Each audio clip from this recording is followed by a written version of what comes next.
think it is the top of the hour. So I think we're going to make a slow start, York. It's just a fairly slow start. I think introduce yourself, and then when we get to the juicy bits, most people will have joined by then. So I think, York, just a little bit of background, like why Startup Tribe? Why Startup Tribe, and how did it come about? Well, first, good evening, good morning. I see people from all over the world, which is a real pleasure. I would like to keep today's webinar, workshop, interaction less about me and more about the lessons and insights that we gained around the work that we do and how they relate specifically to you. So as a way of background, a 30-second background, I'm originally from Switzerland. I worked in 11 countries for 9 different companies. I got fired 5 times. 2 times I quit just before they could fire me. And 2 times I made enough money for me to start my own businesses. I started a few businesses. Some were spectacular failures that would make anybody proud of me who needs a case study on what not to do. And then something became case studies used by Harvard, Stanford, and MIT. Even NASA has featured the work that we do or did. So I have been involved in the entrepreneurship space for 16 years now. I chair 2 government funds. I think we invest in about 240 innovative deep tech startups. And I have worked with some 83 cities around the world on developing ecosystems for entrepreneurship support. Across these 83 cities, we have supported close to 600,000 small businesses. And the research and insight that we gain from that support is what we're going to be talking about today. So today is not about me. Of course, I have an opinion. It's about having a real lively discussion, disagreements, and making it very focused on 5 things that work and 3 things that don't in terms of supporting people to start and grow their businesses. Rosalind, are you happy with that intro, or was it, or am I? Yeah, I think it was a perfectly good intro. Unless anybody wants a tidbit more information, we can go straight in. So you've got about 10 seconds to raise your voice if you'd like to know anything more. Okay. Mike, happy? Mike is just happy. Okay, thumbs up means happy. Okay, well then let's go, York. Over to you.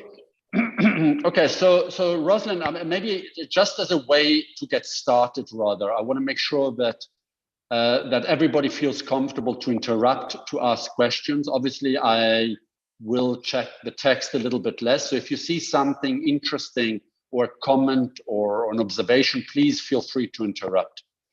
I'm going to make these 8 points that we're going to cover today more interactive rather than me speaking about the 8 points. So I invite all of you to take out your phones and put them in front of you. Oh.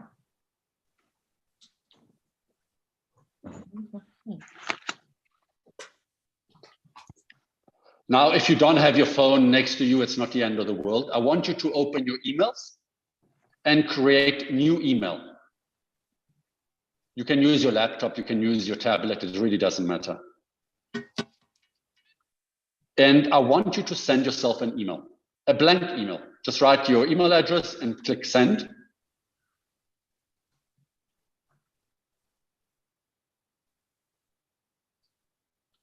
Just trust the process. I will, in about 30 seconds, I will reveal exactly why we just did this. Perfect. I hope if you have sent your emails, either just put up your hand. I see a lot of faces, so just perfect, wonderful. Now, please open that email that you received, if you have already received it.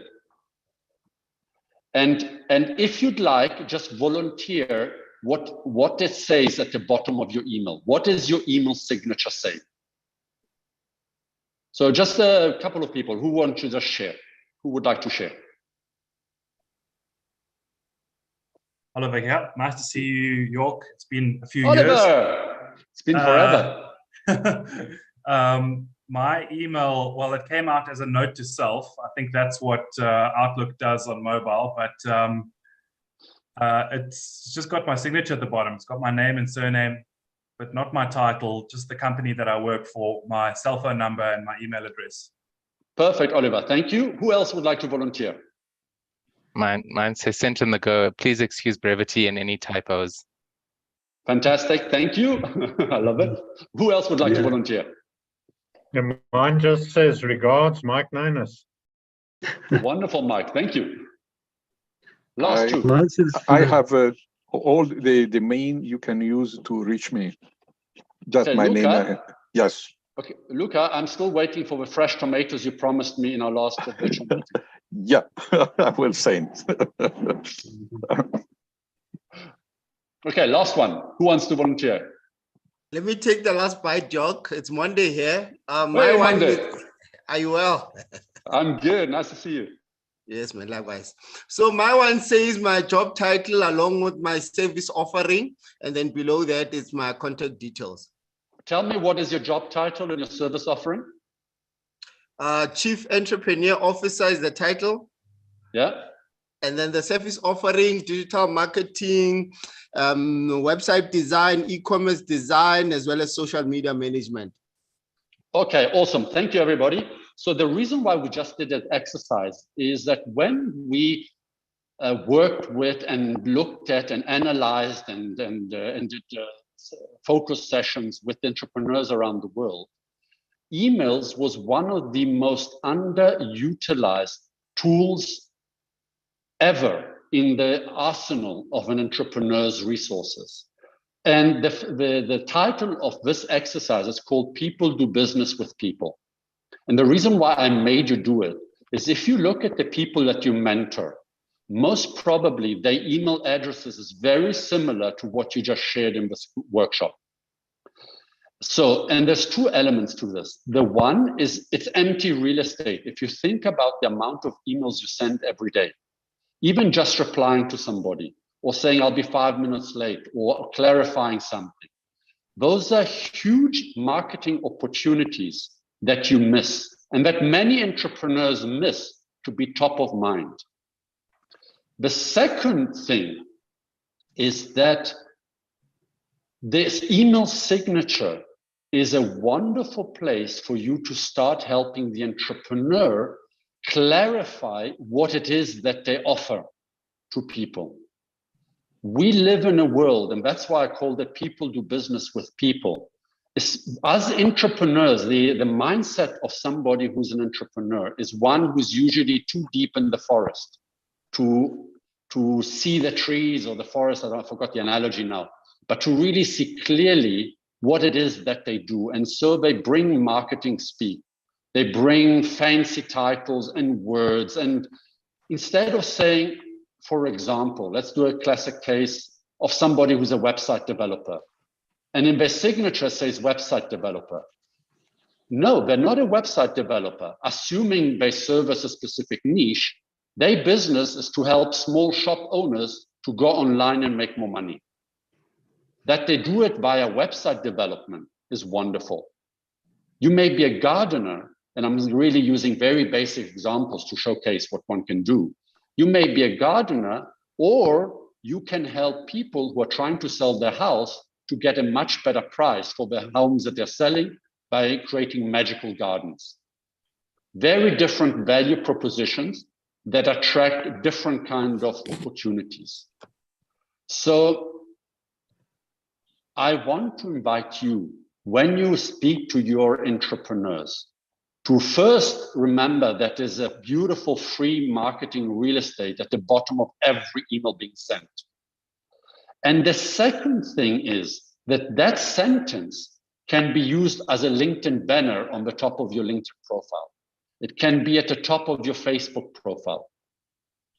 And we're going to touch base just now regarding being boxed in. and how many entrepreneurs don't really, no, but I can do so much. My solution has such a broad spectrum, but we're going to touch that just now. So the first thing that I invite you for yourselves and for the people you mentor is make life simple for them by saying, okay, but if you needed to create a kick-ass email signature that people go, is that what you do? I know somebody who needs to speak to you. Or is that what you're about to launch? Definitely, I'm interested. What's the call to action? Where do I click to find out more? How do I get in touch with you? How do I RSVP for when you are launching the service? So that's, I'm keeping it intentionally short and to the point. I hope you'll forgive me. I want to go to the next point, if it's okay with you. And the next point is called share, share, share. Now, if you have a piece of paper and a pen, that works great. If you want to use your phones and note on your phone or on your laptop, also good. Take paper and pen in front of you, or open whatever app you use to create a note.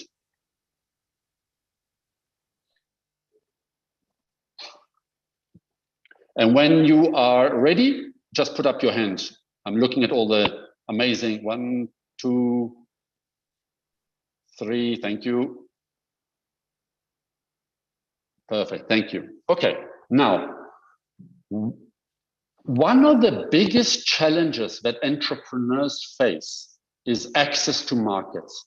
It's finding clients. And what we discovered in our research is that access to market is an access to networks challenge.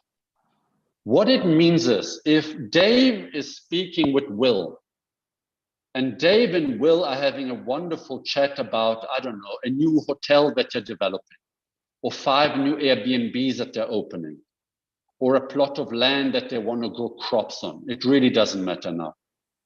But we have Nilesh, apologies.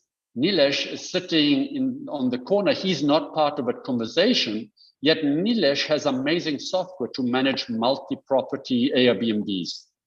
Or he has amazing ideas how to reduce the water consumption if you want to grow crops. Or he's an amazing interior designer. And he's not part of that conversation because he doesn't have access to the network between Dave and Will. So how do we create, without now spending advertising budgets, how do we create visibility and top of mind so that when discussions appear, Dave and Will remember that Nilesh exists?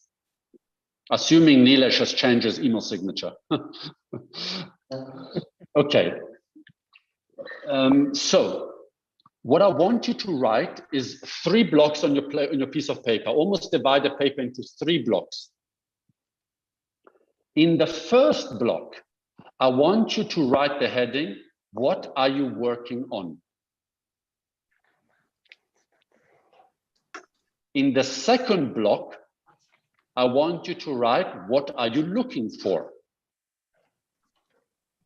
And in the third block, what are you struggling with?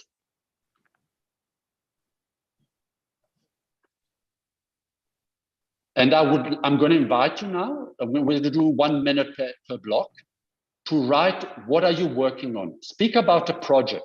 Speak about an entrepreneur you're currently helping, but be specific. Speak about an idea that you're brainstorming with your partner. Speak about any project, a paper you're writing. Just 1 sentence, you don't need to write paragraphs.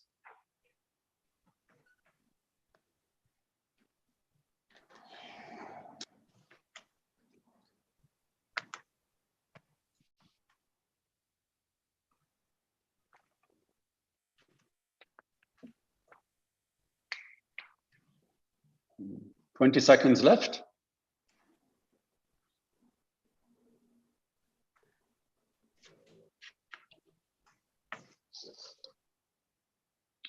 In the next block, what are you looking for? I want you to share what you're looking for. I'm looking for a solution to manage staff. I'm looking for a partner to use whose bakkies I want to use for transportation of rubble.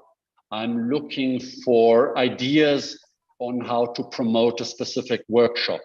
I'm looking for a person who has expertise or knows somebody at a particular client site.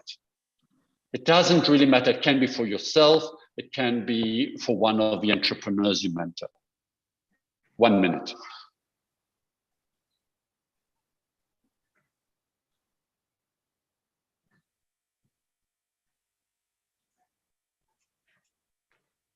Eugenie, lovely to see you.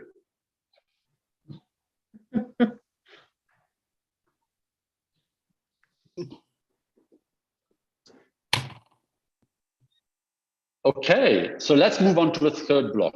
What are you struggling with? Now, we're going to do this block, and then I'm going to explain to you where these three questions come from. What I want you to write what you're struggling with. Now, you don't need to make yourself look weak. It can be from a position of strength.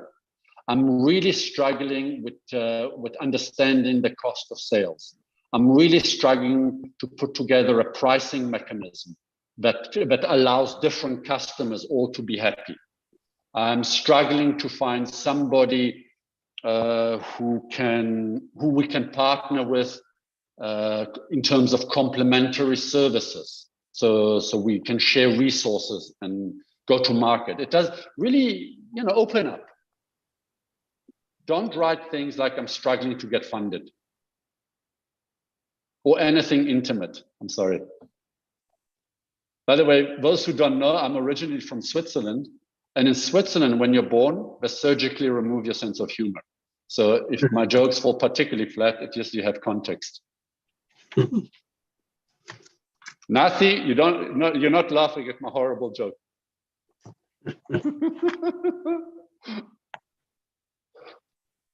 Awesome. So whether you finished or not, these three questions, after interviewing and looking at what works in terms of getting a foot in the door, these three questions, if you help your entrepreneurs or the people that you're mentoring to become entrepreneurs, are the three key questions that open doors.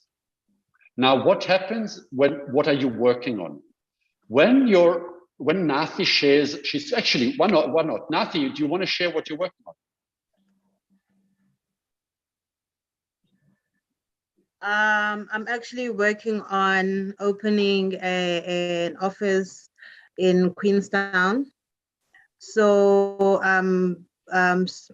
I don't know whether I'm struggling with finding office space that's affordable and also that will be conducive for my equipment, because I need a space where my equipment won't get damaged, won't get static, friction, so forth.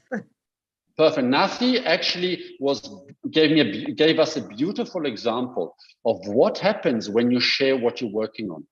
Now, anybody else with connections to Queenstown might say, Nathi, is that what you're trying to do? Why don't we have a chat? We actually have spare capacity, spare warehouse or spare factory or a bit of space in our co-working space, whatever the case may be. So when you share what you're working on, you do two things as an entrepreneur. One is you give an opportunity to the algorithms of various social media platforms, LinkedIn or Facebook and so forth, to reward you by promoting your post in people's feeds. Now I'm going to focus for a minute on LinkedIn. If you shared that, Nathi, on LinkedIn, and Jose and Oliver were to comment on that, what happens is that your post will get shown in Jose and Oliver's feed, LinkedIn feed. In other words, you are getting exponential publicity and eyeballs to your original post. So that's very important because obviously you want to be top of mind. And when people see your post and they go to your banner, it shows your LinkedIn signature or your email signature text, which makes people say, oh, is that what you do? Actually, we should speak about what you do. I might need your services. Now, there's another reason why sharing what you're working on is crucially important. And I know you all know this. Many of you have been around the block, judging by Luca's gray hair, many blocks.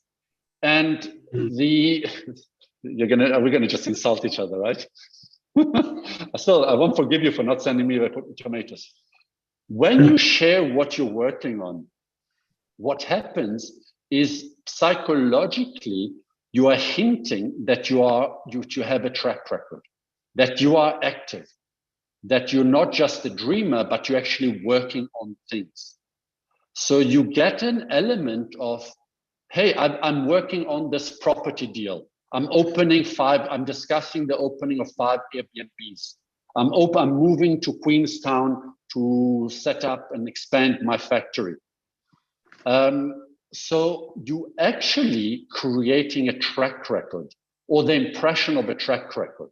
So it can be, I'm working on an idea or components of it. And so if you help your entrepreneur to at least once a week post what they're working on in the microscopic level, no matter how small the client, let them share what they're working on, and you'll be amazed at the amount of engagement that can create. Who would like to share what they're looking for?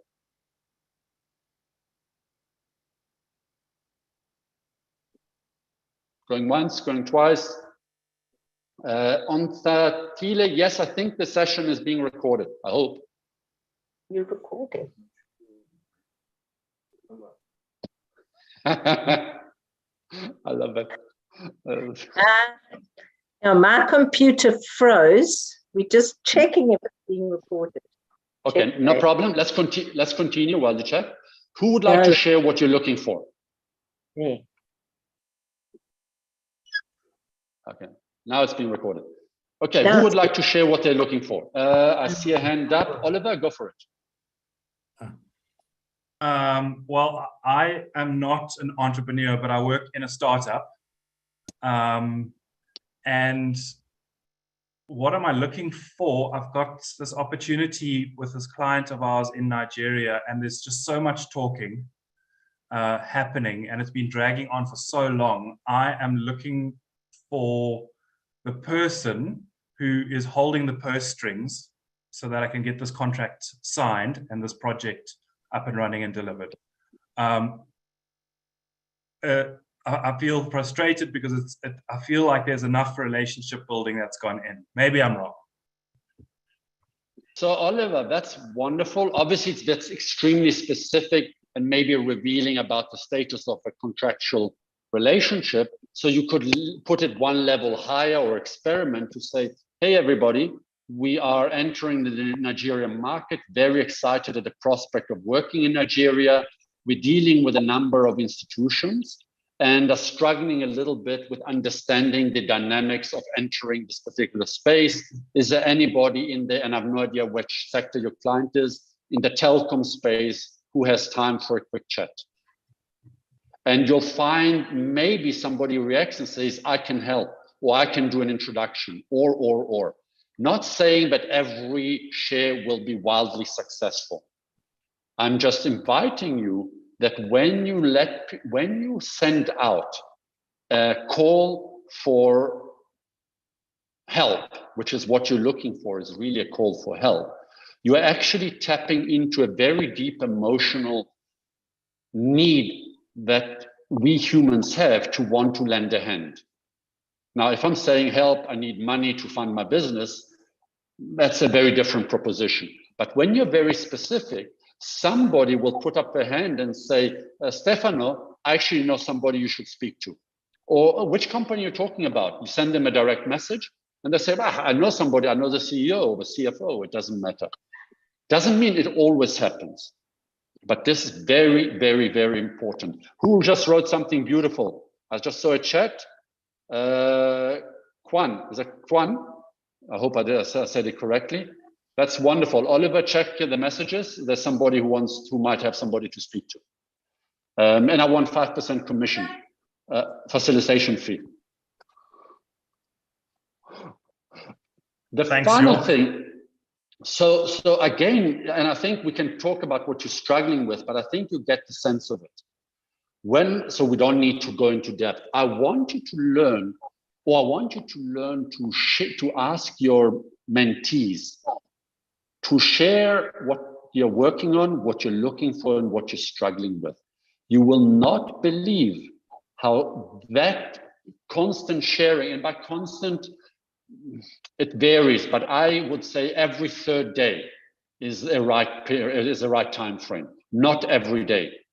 Every day gives a time for the various algorithms on the social platforms to start engaging with comments.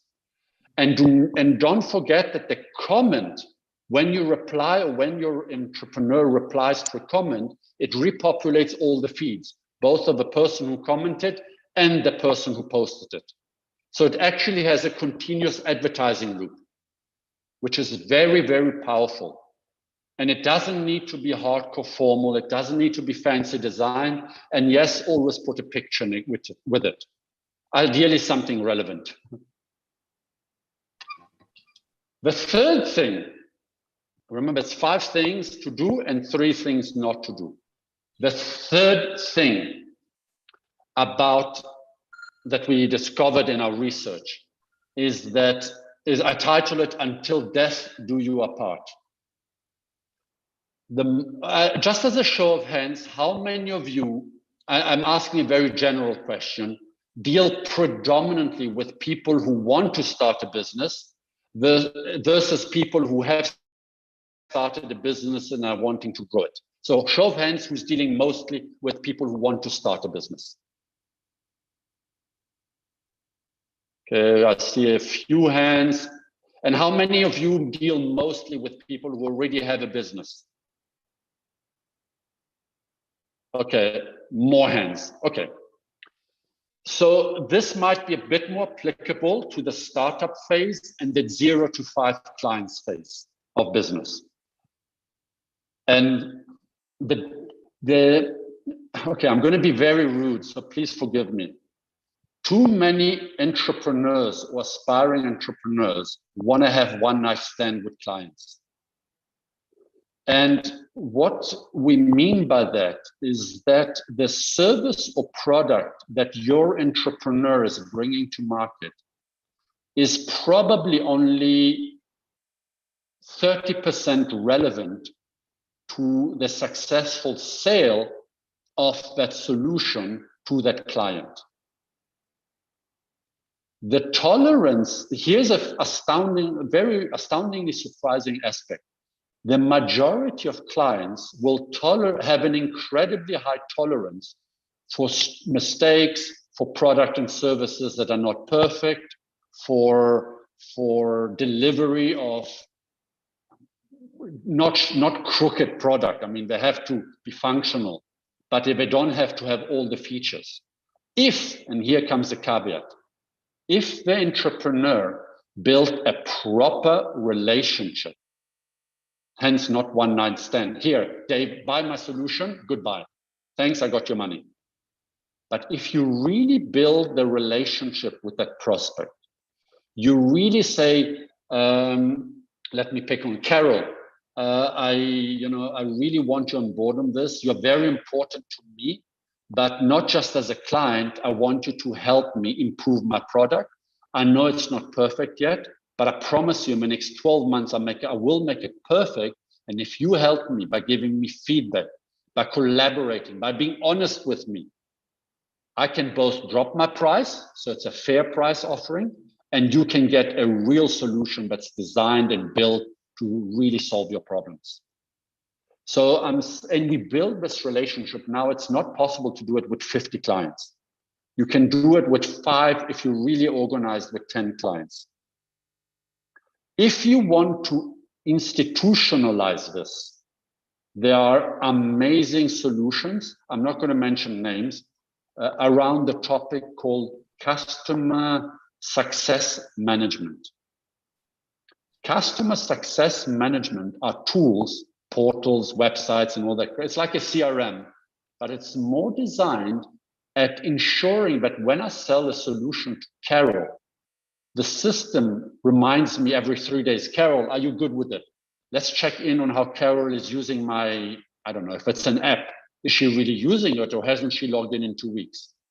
Just let's touch base with her, because there's no point having a client who doesn't use our services, because your cost of sales to win the next client are going to be exorbitant. And you know it, that there's nothing as cheap as a happy client for the long run. So that's why I invite you to help your entrepreneurs to really develop a mentor relationship with the businesses that they are onboarding. They don't have to look like complete catastrophes, but sometimes it might open doors where your entrepreneur ends up sitting in the client's office, working from there, ends up being open to many other opportunities. The fourth one, remember, it's 5 things to do. The fourth one, take a piece of paper that you took out before and turn it around, please. Or if you didn't use paper, you can use a note on your computer or phone. At the top of the paper, I want you to write shopping list.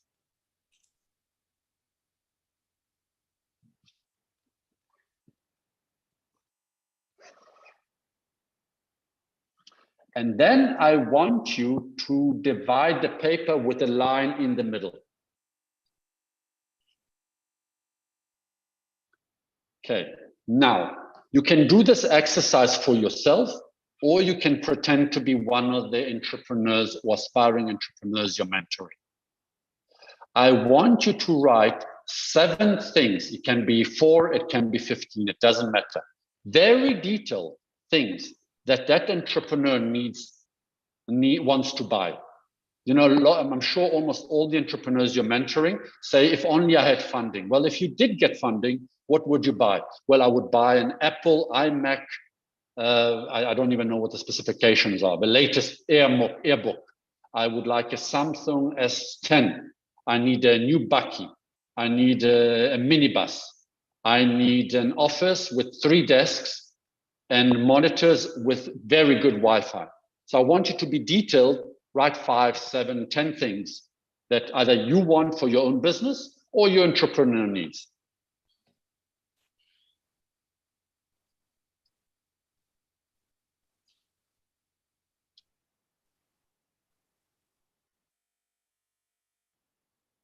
And then whoever's finished, who wants to share, just to get a sense?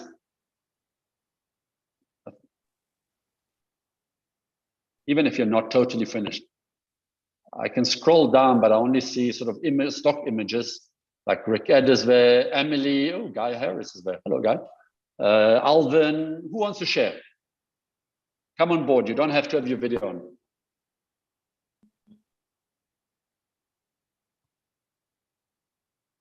Okay, I'll just call names then. Oh, wait, who? Kwan, do you want to share? Just put your sound on and maybe just speak. Hi there, sorry, I'm just on a bad connection because there's load shedding in my side of town in Johannesburg. But I'd like to get an online evergreen system going. So it's a whole long process, obviously, to build up content and put something online so that I can have a little marketing machine that runs consistently, that continually feeds in new prospects that I can then convert into clients. So yeah, that's what I want in terms of my shopping list. Okay, so Kwan, that's a very high level, and I thank you for sharing that. And please reach out to me later. There's 2 people in South Africa who are very good at that, and you can just copy and plagiarize what they do, and then and see the kind of software that they use. I don't remember off the top, but that list would have to be broken down in the specifics. So who would like to share? Who's got some shopping list on the place right now on the table? I see Mapule has a hand up. Hey, ma'am. Yes, we want funding to build a center for our skills and training center. And then we wanted to have 5 rooms, 1 for the office, 3 for classes, and 1 for spare room, because we have an agricultural program. So that spare room will spare our tools for the program. Thank you. Perfect. And do you also need computers? Do you need paper, pens? Do you need the tools for doing the agricultural work? Indeed, sir, yes. Okay, so when I talk about a shopping list, I'm talking about a very detailed one. Now, the reason why we just did this exercise is that shopping list where you've written down in the left column all these things. I would venture that between 60 to 80% of those things are available for free in the market. Somebody's rubbish is your resource.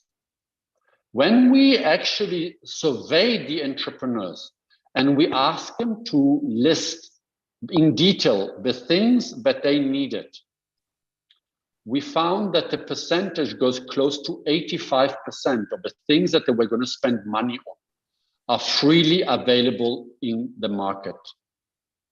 Which tables, there are tons of offices closing down, their headquarters in Sandton. I'm not saying you're in Sandton or close by, that if you go to them, they'll give you 100 desks for free if you collect them, including chairs, desks, and office stuff. You just go to a real estate agent that deals with offices. Computers, there's a computer company in, before Lanzeria, there's a town called, I struggle to remember it, not Cisco,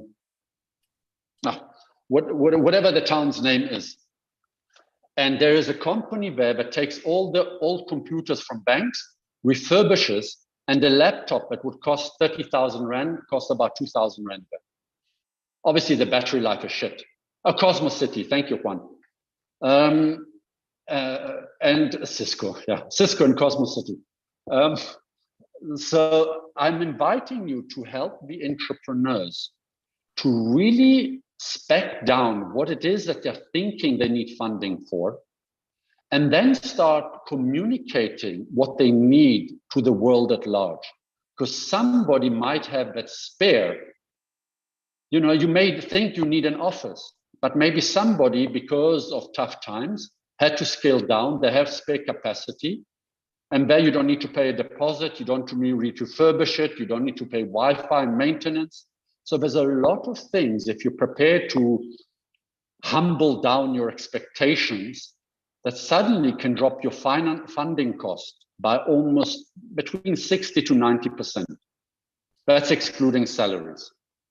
Now that makes a huge difference in reaching a break even. And that was an incredibly surprising thing that most entrepreneurs think they need it without first asking if people have spare capacity. The last thing I wanted to share with you about what to do. York, Now, the two yes. hands up, you might. Oh, sorry, I didn't see it. Untatile Go ahead. and Nati have their hands up. Go for it, please. Okay, hi everyone. Hi everyone, I'm sorry I'm in a bit of a noisy place, but my question was covered from what you were just explaining now, so thank you. Awesome, thank you. Nati? Oh yes, with the spare capacity, I'm actually, when I said to you I'm opening up an office in Queenstown, I started talking to other business owners, and most of them are struggling with rent at the moment. And now I'm opening up to them saying that I need office space. Now we're in the process of sharing the space. You know, it's really important, Yanni, to talk to people and share your experiences or your troubles or cry out to people. And it's something that I didn't think about, because back in PE, it's the deposits, it's the big space, it's the small space, it's the nitty-gritties, you know, but it's just as simple as talking and saying that, don't you have spare, don't you have something you can give me? Nati, I love that. Thank you for the share. And Mundi has her hand up.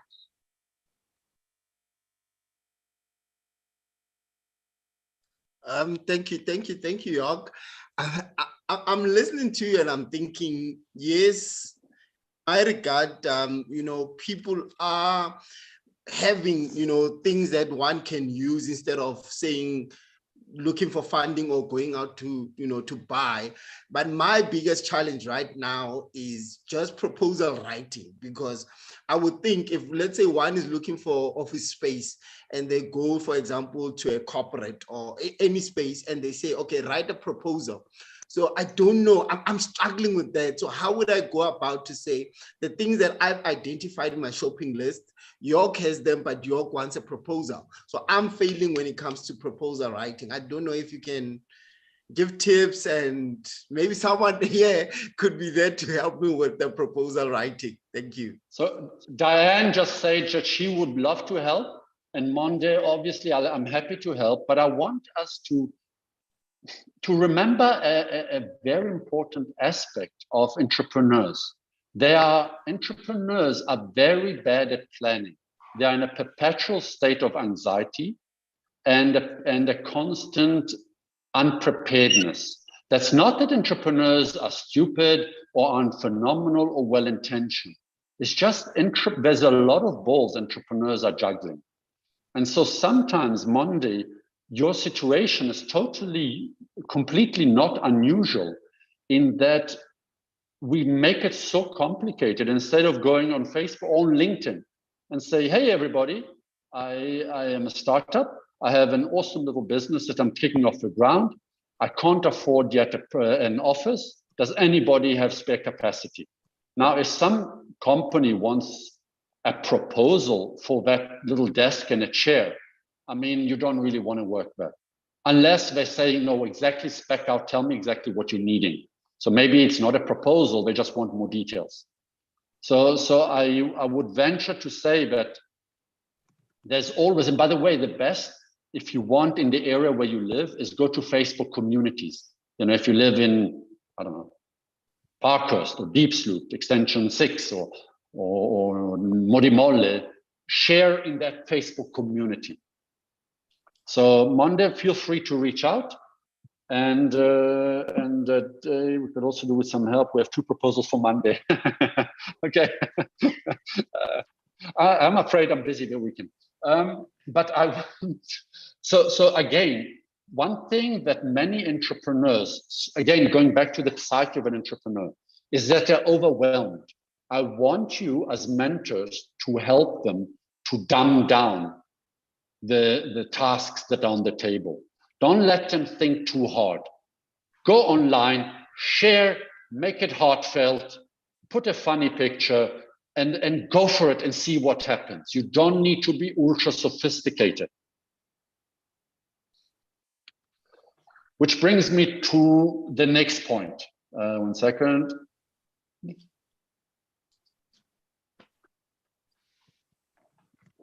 Asking a fish, and this is actually very powerful, because what you all do with the systems thinking and the Sanger 5 stages and so forth, you already know this intrinsically. But this is particularly important for those who are mentoring people who are starting a business. You've got to help them to figure out what they're good at and what they're not good at. You have, there's this beautiful adage that says, ask a fish to climb a tree and it will think it's a failure. You have no idea, and I'll share to you what the research showed us, the 2 shortcomings in terms of skill set. But you have no idea how many entrepreneurs try to do everything in their business. When you understand what you're good at and what you're not good at, you try and outsource what you're not good at as quickly as possible. If you don't have the money to outsource it, then you try to put processes or systems in place that can do the bulk of that. Now, let me give you a practical example of what I mean. A lot of entrepreneurs, when we surveyed them, have 2 major shortcomings. One is cash flow management and one is sales.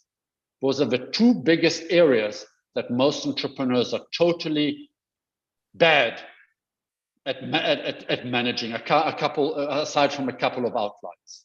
I mean, they can sell the vision of a business, but I don't care about the vision. I need to close Luca. I want Luca to buy my product. I need to close a deal. It's not, does Luca believe in me? Does Luca support me? I want him to be a customer. But to be on a very practical level, you all know that there's hundreds of amazing applications for managing finance, for sending invoices, for balancing books and income statements. For most entrepreneurs, that is way too complicated. Let me show you, but here's an app. It really doesn't matter what it's called, okay? Every time somebody does an expense, you click on this and you say 15 Rand 50 or €3.50 for a coffee with Dave. And you put it as cost of sales for Dave. I meet, let's see who I can pick on. Roslyn, I meet her for lunch because I wanted to become a client. I pay for the lunch, it's 100 Rand for the lunch. I put it into the system. It's a very basic system, but I am terrible at bookkeeping, at managing my finances. But like that, I can get an overview of where I'm really spending my money.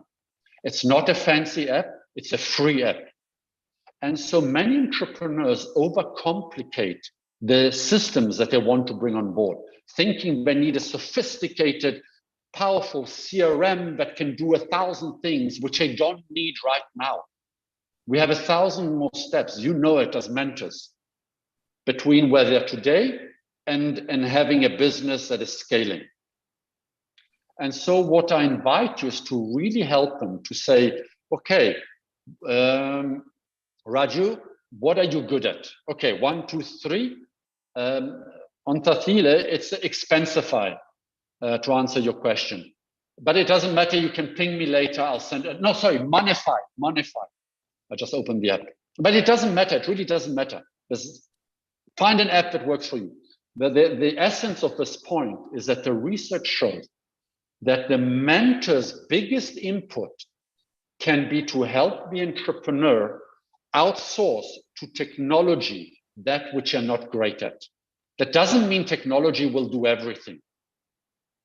But if you're not good at creating kick-ass proposal, there is 1,001 proposal software tools that usually allow you to send 5 to 10 free active proposals out there.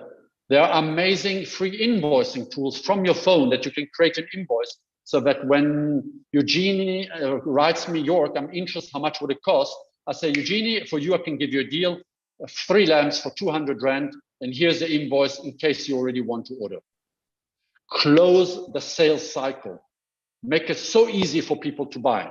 Help your entrepreneur to not go back and forth and wait until I'm home and I'll send you an invoice. So that was the 5 main points of what you can do. There is where am I? Sorry, I'm just scrolling to my notes. Now I'm going to talk about 3 things that are important around what we've discovered, what you should not do, or encourage your entrepreneurs to not do. So the one,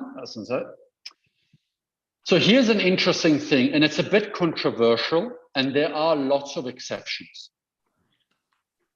The biggest failure of small businesses and startups, the biggest reason for failure, what do you guys and girls think is in a small business?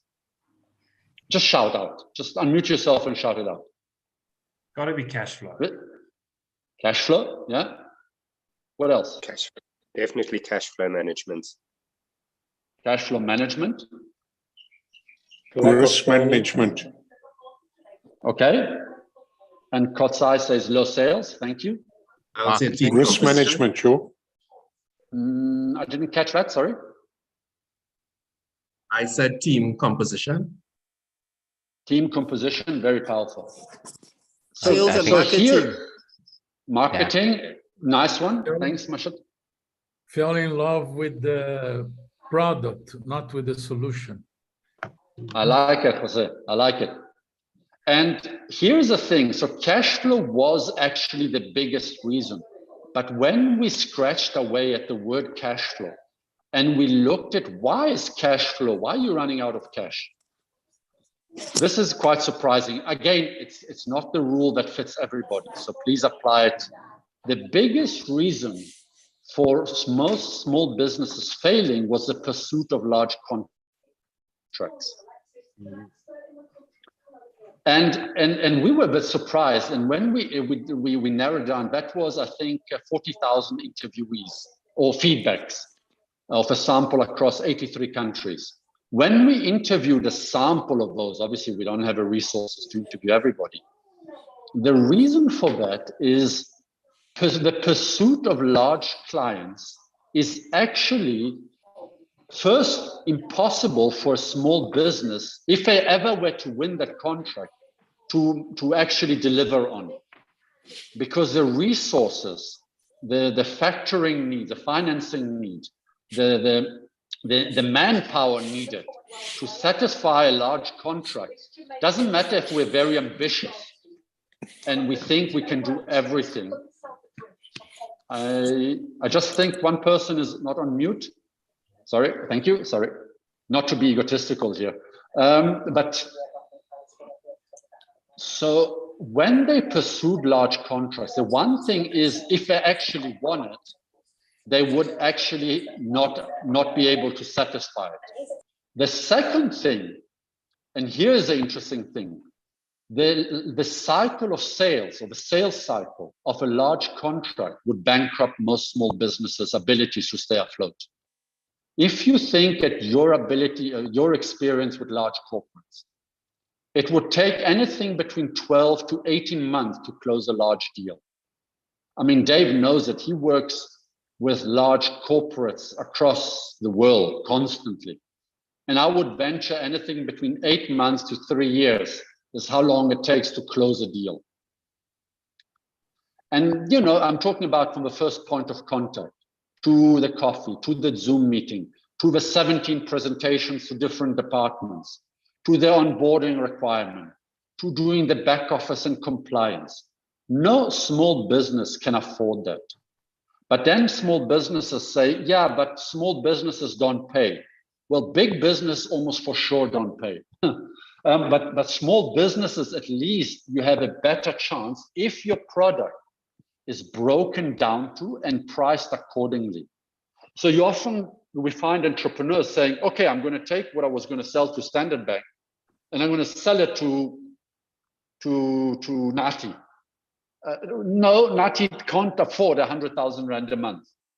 So let's break down what your offering was into 15 small pieces and say, Nati, I can offer you this, this, and this. And I would recommend that you don't buy more than that. Start with these two things and then decide what you need more. Which, by the way, is one of the healthiest things you can invite your entrepreneur to do, is to grow slowly. And that was one of the things that we found the most successful entrepreneurs are the ones that stop trying at all costs to grow quickly. Slowing down allows you to learn from your customers, allows you to fine-tune your services and your products, allows you to experiment and talk to your clients and prospect and those who say no. It gives you time to think. Yes, it's frustrating, but it's a wonderful education. And there is no better entrepreneurship school than the school of customers. But it's not an MBA. It's a slow, frustrating school with lots learned of what people don't say. So invite your entrepreneurs to slow down, to not focus, which brings us to the third point of what not to do. Do not, or help your entrepreneurs. Sorry, yes, Rosalind? Go ahead. I see Palesa has her hand up. Can we just I'm sorry, go ahead. Palesa and then third point. Go for it. Thank you so much, Ross. Hi, York. Thank you for what you've just shared now. You know, I just had a storm in my mind, given what you have said, because the thing that I'm currently focusing on is essentially securing long-term projects. And the reason why I'm focusing on long-term projects is because there is stability, I believe, in having secured a long-term project which will generate cash flow, ideally on a monthly basis. But what you are saying is the size, I think, is what may present a challenge, not necessarily the size in terms of requiring a lot of resources for you to deliver on that contract, rather than how long the contract would be. Am I understanding you correctly? I can answer that, but I would invite others in the webinar today to also offer their opinion on what was just shared. What do you guys and girls think? Palesa, in consulting, we use the statement that when you build a dam, you've got big rocks and little pebbles, and you better have a lot of little pebbles because you don't get those rocks that easily. And so pay all attention to get the little pebbles to fill the spaces between the big rocks. So it's all very well hoping and holding out hope for those big things, but unless you've got that sense of hope of money is beginning to come in while you're waiting for that big one to land, you're going to lose hope, and in the end, you're going to lose the business. So concentrate on both the big rocks and the little pebbles. It keeps your momentum going, and it keeps at least the baseline costs covered. Absolutely, Dave. By the way, this is not a rule, absolute rule. So you still have to make a decision. I'm just volunteering what our research showed. Mm-hmm. Thank you for that. Maybe if I can also, I noted a question down right at the beginning, but in terms of what you have also touched on, I think it may be the right time to actually ask it, because what I wanted to find out is for us to be realistic, especially as mentors who support people who start businesses, and also to help them to have realistic expectations, so to speak. Sometimes we start businesses expecting that in the first year or second year, it will actually be a good business that is generating good income, and then you can live and survive on it. But you find that it actually takes a while for it to take off. And what you shared and explained, that sometimes it takes longer, it can take even as long as 3 years for one to convert. So is it, are we then saying that realistically one should not expect the business to take off in the first or second year, but really try to build somehow a support structure for those 2 years, so that in the third year, at least you are beginning to see something come through? Or from comments, it sounds like I'm still ambitious. Hence the question, I guess. Thank you. No, I love your points. I can only give you a personal biased view, and which is this: you cannot survive 3 years without earning an income. So maybe there's elements to your business, and I think you have a certain expertise and experience that you're bringing to this whatever sector you're in. Now maybe there's advisory work, consulting work that you can offer, which don't have huge capital outlays, while you build your track record, your cash flow, your income statement. Income statement, while you build your turnover, while you are entertaining the bigger contracts. So I don't have the answer for you, it's your journey. But yes, pursue the bigger contracts, but maybe you can start by getting a foot in the door to the large organizations by offering them your services for smaller projects. Now, let me give you a quick cheat sheet. No, big organizations have a lot of internal resources that they can put out at the disposal of their suppliers. Once you have got a foot in the door, you can often piggyback on financing, enterprise development, supplier development programs, factoring that the organization can support you with, but you need to have a foot in the door. So that's to give you a point. Get a foot in the door in any shape or form. Generate income that at least contributes towards your overheads until the day that you land a bigger contract. But by then you'll also know the organization much better.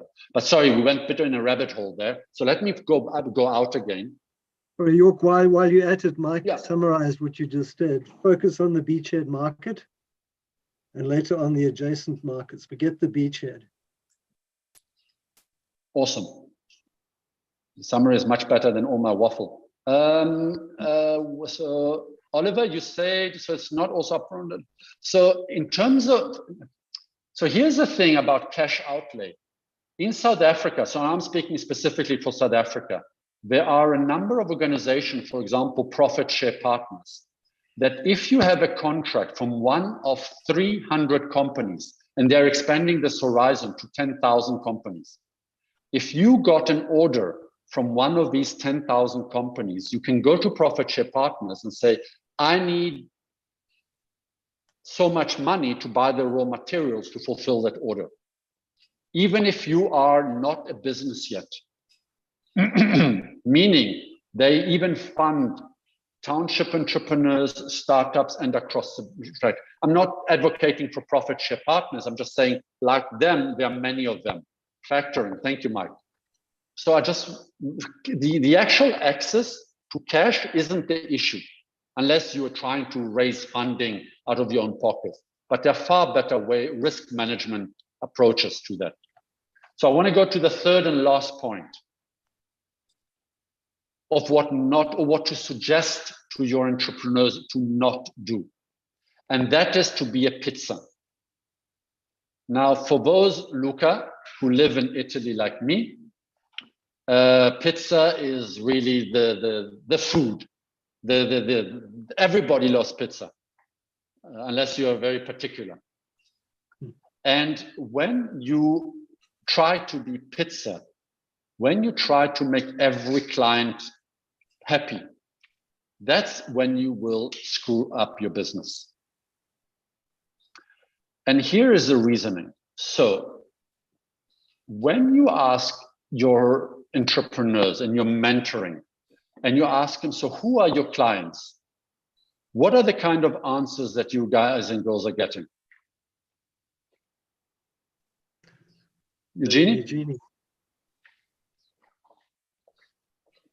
Big, broad, undefined answers, almost like everyone. Shotgun, target. Pizza. Hungry people. Yeah. Who else? I'm just looking at the text of the chat. People with two eyes, yeah. Mike. That's pretty narrow.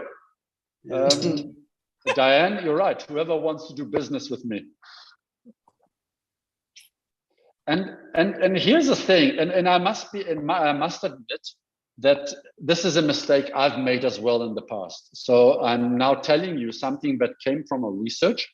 And then when I looked at the research, I looked in the mirror and I said, I did the same screw ups that I'm now telling people not to do. So that's why what National Mentorship Movement is doing is so crucial, because it's not that an entrepreneur doesn't have the abilities, it's that you're too much in the forest.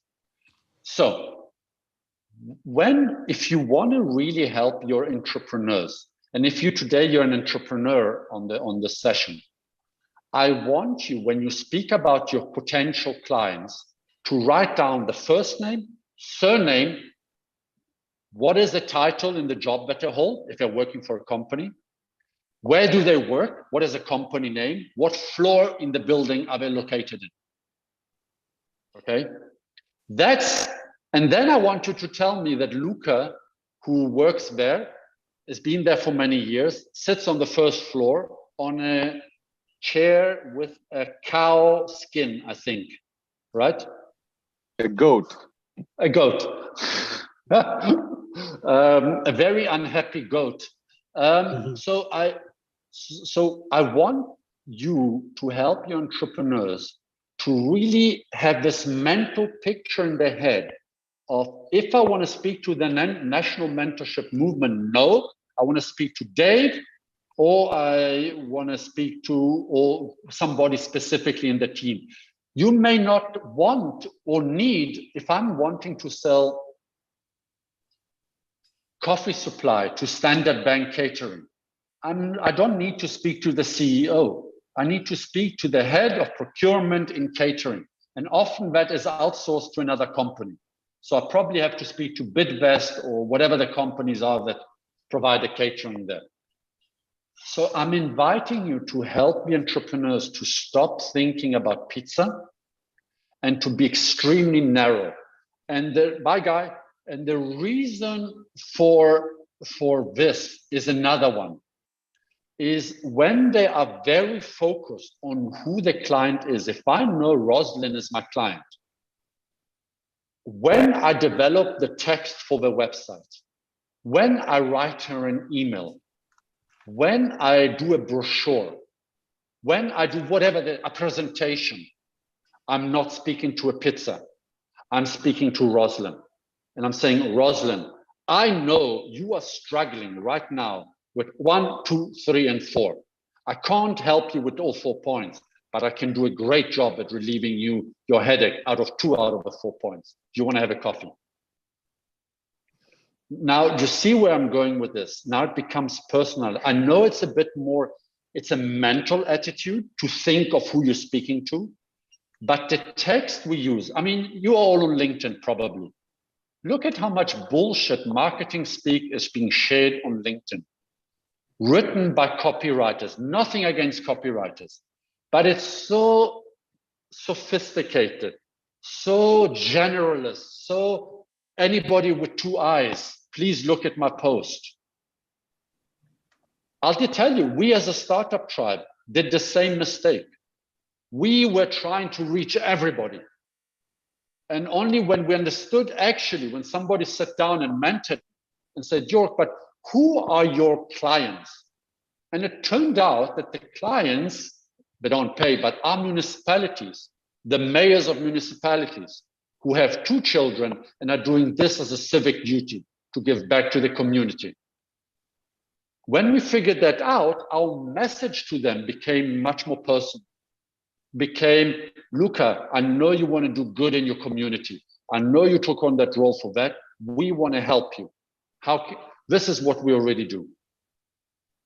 And that is, there's lots of other things that our research had shown. But I think those 5 points of what to do and those 3 points of what not to do are a nice foundation to start with. So yes, by the way, thank you. That's a great suggestion. Please add your LinkedIn links here and connect with each other. We are one big family. And, so I think that was really my dominating the space for far too long. I'm sure some of you can use the recording later if you need to fall asleep quickly or you have insomnia. I'm sure that'll help a lot. But we can have a discussion and chat or any questions.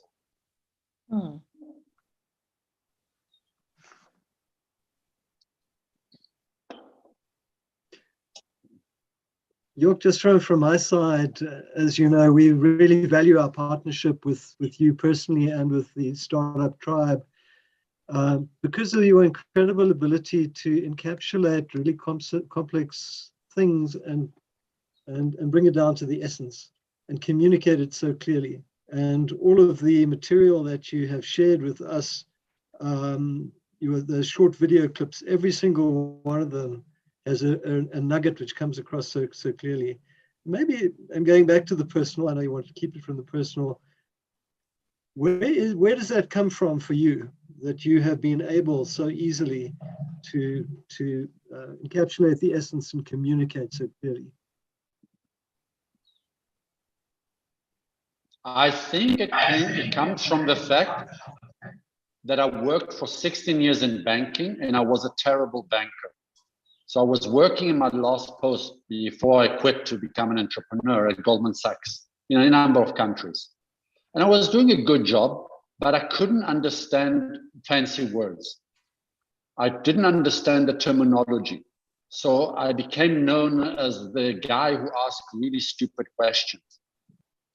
And if we look at the best professors, teachers, lecturers that we all had in our years out there, are the ones who spoke plainly, who didn't try to impress us. They're the ones who shared knowledge easily, who made us walk away empowered because we actually understood a concept and not impressed because we think we understood a concept. So that's part of it. And also the fact that I have an accent. And if I speak fancy, nobody understands a word of what I'm saying. And maybe a follow-up question, where does purpose come in all of this? Particularly in terms of advising entrepreneurs. I've been on a selection panel for awards, and immediately those guys who are really driven by something outside of themselves stand out. How do you help an entrepreneur to establish and package that passion that they have, which drives them to go into business? What is your view on this, David? I think it's everything. The organization we were talking to this morning is effectively a solutions generator and a solutions factory in Cape Town. What a wonderful place to be. They don't even go out to clients and say what your needs are. They have identified key pain points that they are passionate about solving and then going to people whom they think might have that pain point. And that's 98% of their revenue stream. It's driven by what they're interested in doing. That compared to an organization we spoke to last week, which was all about the cash flow and the client's needs and all the right stuff. But it didn't come across as an authentic drive to make a difference to the world.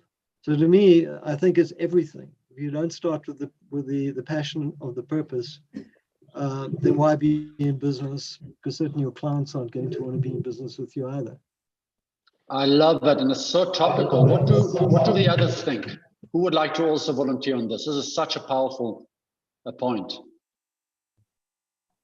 Who would like to volunteer? How you help entrepreneurs bring out their why? I think that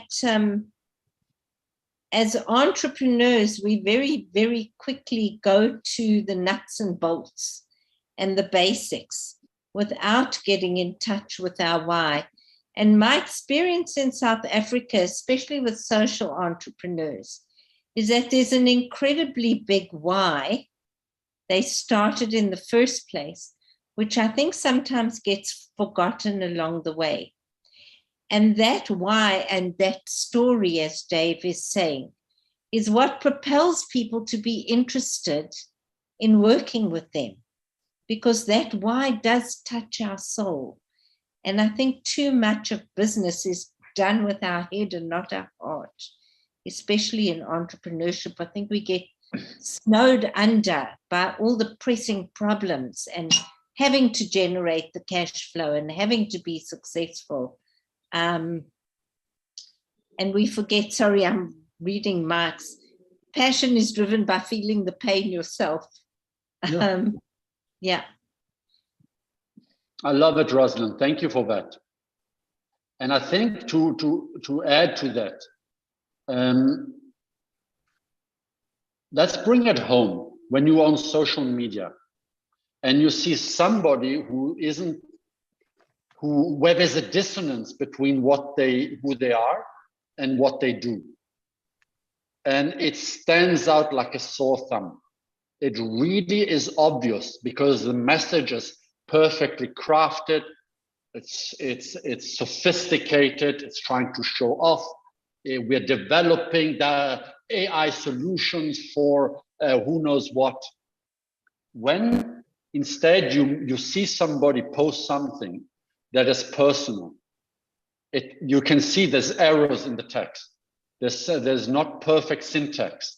It's just speaking from the heart, and somehow you just believe in that person and you're rooting for that person. And so we're moving towards a world where the ones who are going to be successful are the people who match their whys with what they do. And where is Jose? You mentioned right at the beginning a beautiful article about the founder of Patagonia. For those who don't know, Patagonia, the founder, donated the whole company, $3 billion, and not donated the company, donated all future profits from today onwards to one shareholder. And that shareholder is called Planet Earth. So all the profits have to go, and I don't know what the articles, but have to go towards doing things that alleviate climate change. 100% of the profits, if I understood, if I remember correctly. Yeah. So York, just before we carry on, because I do see some hands up, I would like to say that we've actually reached our allotted time. And so anybody who needs to drop off, thank you so much for joining us. I think it's been an exceptional session. And York, if you don't mind staying online so that we can continue the conversation with those who are able to stay on. Thank you, and thank you everybody. For those who have to drop off, thank you for your time. I really appreciate your being here tonight. And did Elvin drop off? Elvin, you put your hand down again, but you had it up. Is there something you'd like to contribute? Yes, I'm still here. Can you hear me? Yeah. Yes, we can. Okay. Thanks, York, for the invitation. Thanks, everyone, for being on the session. Unfortunately, I was driving earlier on, so I couldn't really multitask and respond. But I just wanted to add my 2 cents worth to the issue of purpose. I think a lot of us as entrepreneurs and as mentors kind of rush to the strategy and rush to the operations and rush to some of these things before defining the true north of the business, which is really the purpose. And what I do with my mentees is really just 3 things around purpose. One is the vision, the other is the mission, and the third is values. So these are tried and trusted ways of coming up with an answer to your why. So where are you going? What are you going to do to get there? What are the values you need to embed into your culture and in the sort of people that you work with, stakeholders, and so on and so forth? And how will that take you to where you need to be? And I think just those kind of 3 key questions, if you spend enough time working on them, the other pieces fall into place in a much simpler fashion. And I see it as a very underrated part of, you know, the entrepreneurial journey, because some people, you'd be surprised that they've been in business 3 years, 4 years, 5 years, but they've never had to figure out exactly where are they going, what is it that they want to do better than anybody else, what is unique about their business, what sort of people, what sort of culture do they want to create that will take them there. It's actually fascinating stuff. I mean, I could go on, but so often people actually roll their eyes when you talk about it. And then after you've gone through it, they say, you know what, I've never had to think about it in these terms. So that is kind of, I think, one of the ways of getting people to focus on their why. I'd like to add a 4th point for you to add to your questions, which is ask your entrepreneur which clients would they like to work with, because nothing drives one like wanting to work with a national mentorship movement, wanting to work with a specific person, because then you actually want to pick up a phone and say, Dave, Rosalind, how is that going? How many people? What is happening? How can I help you? You know, I love it. And then all of us here have different experiences of how to elicit that. But remember, the entrepreneur himself will not be able to answer that yet. It's an iterative process, meaning a process which goes in a lot of dead ends until you figure out. It might be a lot of, I don't want to do this, I don't want to do that, until you figure out what you want to do. And here is the only advice I can give you before we go to the hands up, is help the entrepreneur to slow down a bit. It's okay, they don't have to open a chain of coffee shops. It's okay to open just one coffee shop on the corner of a street. and be the best Muhammad Ali of coffee shops in the world. You know, they don't have to be, you know, be this next unicorn or coffee corn. Okay, Luca, I don't know who was first. I'm just saying Luca. Luca and then Jose.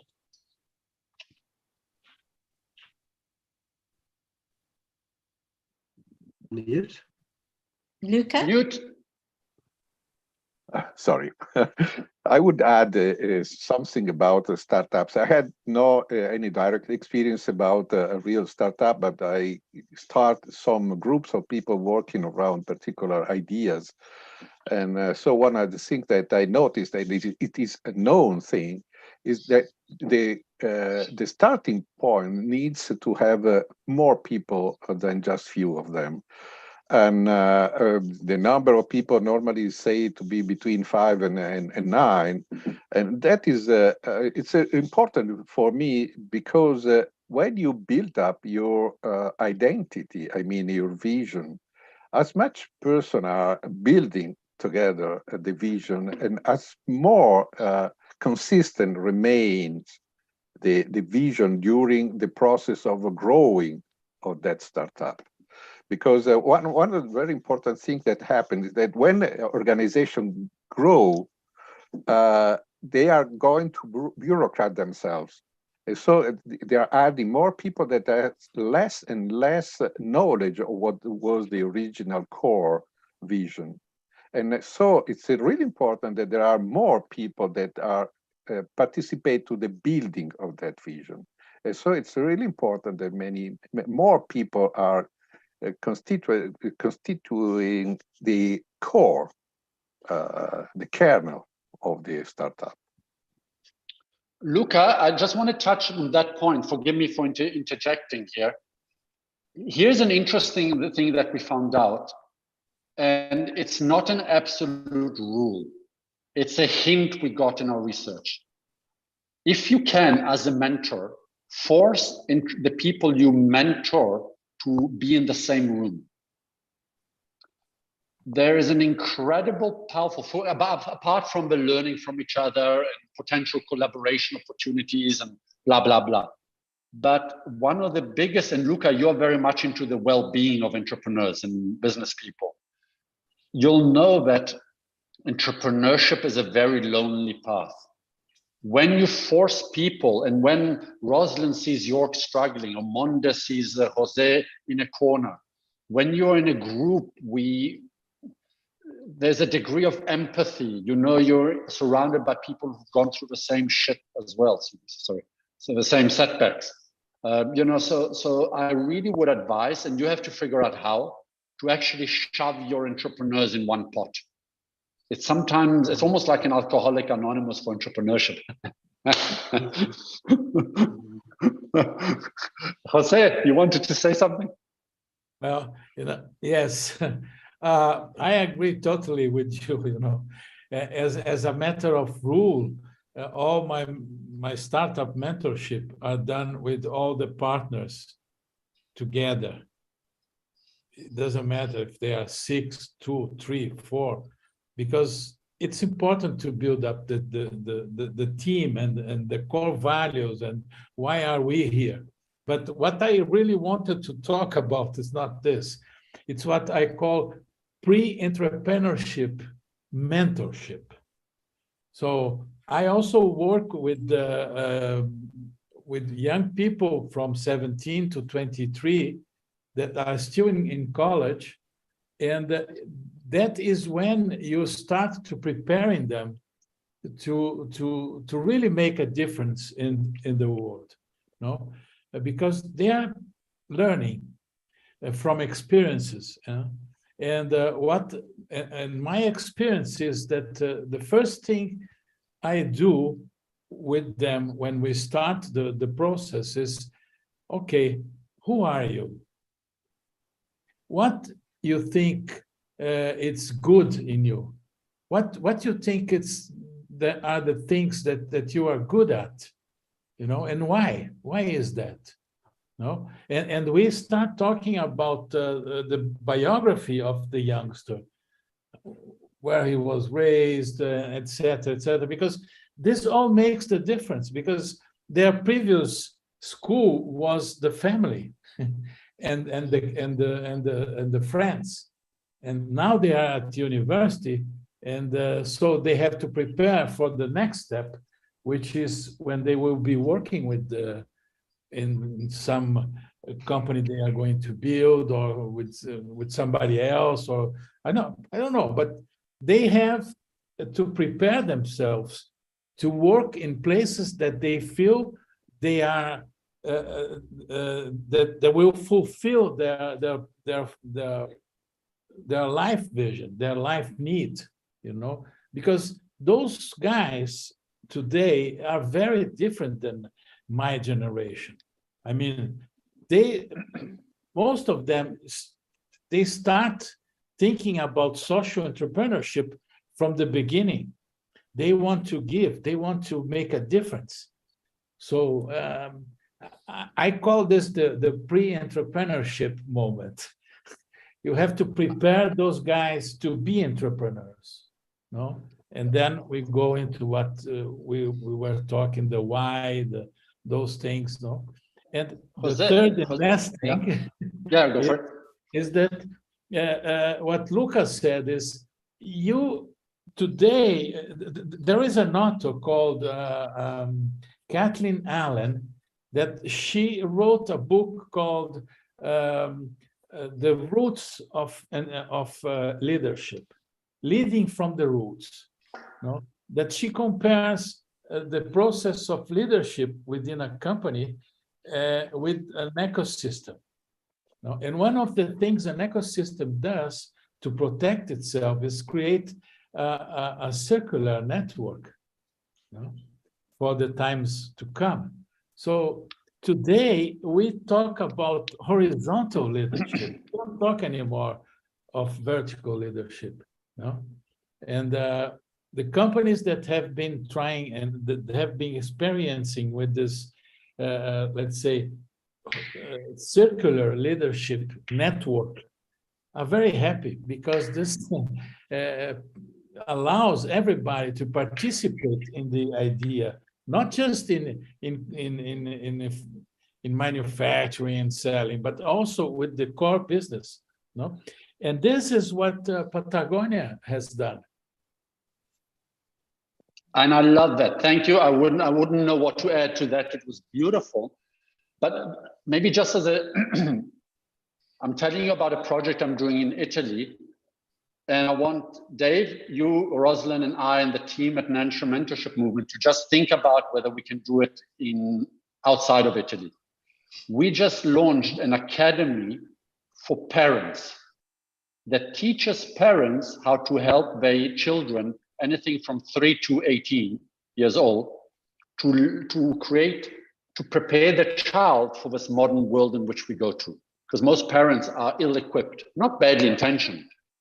Mm-hmm. And I'm wondering if we can't collectively, in the group that is here today, send 10 questions, 10 pieces of advice that you would give your children.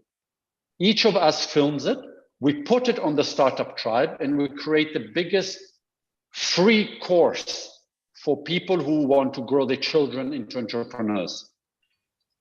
Something like that. We'll finalize, but all I'm saying is there's an idea there. I'm happy to support this and grow this. So, York, I would just like something that's sort of running around in my brain. Lucas started, Jose carried on, and at some point you've touched this with parenting, is the issue of identity. Yeah. And the identity that we hold for ourselves also determines the way the world responds to us. And so I think, along with vision, purpose, values, if we start looking at who do you think you are as an entrepreneur? What do you believe you deserve? Work on shifting identity. We really get to another paradigm of operation and deservability as entrepreneurs. Alvin, I see you have your hand up again. Okay, yes. And the question that I have for York is quite pertinent because it's linked to the issue of parenting that we started talking about. One of the analogies that I use when I do my mentoring is to look at entrepreneurship as analogous to child rearing, right? So entrepreneurs are at different stages of their life cycle. Some are at conception stage, some are babies, some are toddlers, some are going to big school even, some are going to high school, etc. And sometimes the intervention that is required is different according to the stage in that life cycle. So the question I have for York is,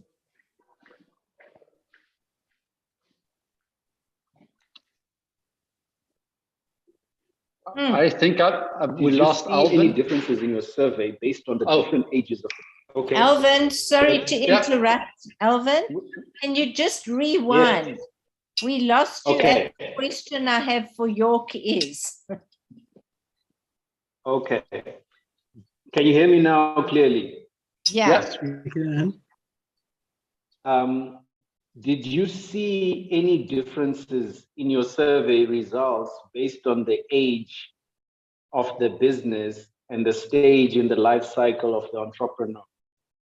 Assuming that a one-year-old business or a startup that started last week or a startup that's 5 years old, if you can still call it a startup, is facing different issues, opportunities, and challenges. Did you see any difference according to the age of the business in your survey, in your 5 issues that you were raising earlier on? Okay, so we didn't do any specific analysis around age, experience, and phase of business.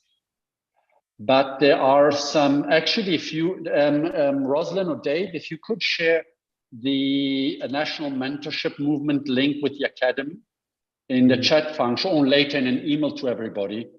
There is a course on it called Understanding the Entrepreneurship Life Cycle. And one of the realizations around that is that the person at the beginning, at the idea phase, prototype, early commercialization, is a very different person that should be in charge of a business when it's growing. I would even go as far as suggesting that the entrepreneur should be fired in the growth phase of a business, because that's a business for people who fine-tune processes, systems, pricing, manpower, staffing, expansion contracts, not the researcher, innovator, and so forth.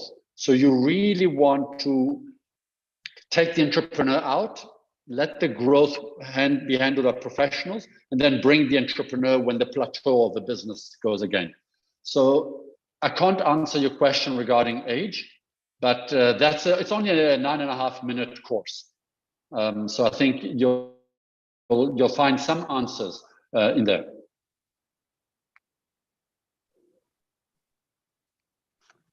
It is well worth watching. It's a brilliant clip. And Dave has put the link in the website. And to follow up on that, York, as Dave began to mention earlier, we are partnering with Startup Tribe.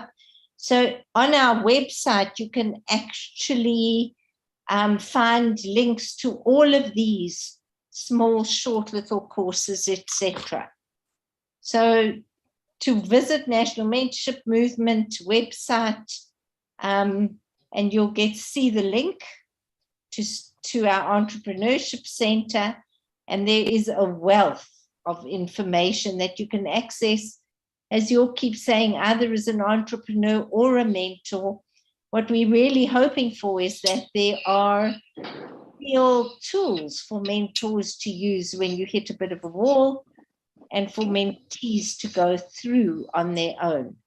So Rosalind, if I may add to that, please don't think an online course will solve everybody's problems. So it's, for example, there's a course on how to find clients. Now that is a nice preparation course to help your mentees come better prepared to your conversations. Understanding the entrepreneurship life cycle, or there's another course, how to use free technology to help you scale your business. So these are courses not meant to answer and solve all the problems, but meant to help the entrepreneur get unstuck. I want to just, I'm not saying closing because I want to leave, but we have a few minutes, whoever wants to stay, but I just want to give you one cheat sheet. Most of the people who are still on are probably mentors, and maybe here and there an entrepreneur, right?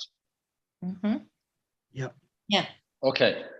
So I really want to, this is a cheat sheet. It has got nothing to do with today's conversation, but it's a very powerful way. And for those who are entrepreneurs, that's also very powerful.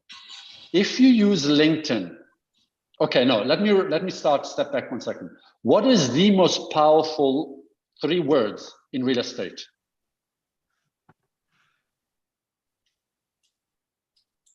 Who's got an answer? Who wants to venture? Location. Now, Kodami, I hope I say your name correctly. Imagine if you have your profile on every mentor's LinkedIn profile. Imagine if your profile is on every single person out there, and every time York does something and people scroll down, there's your name.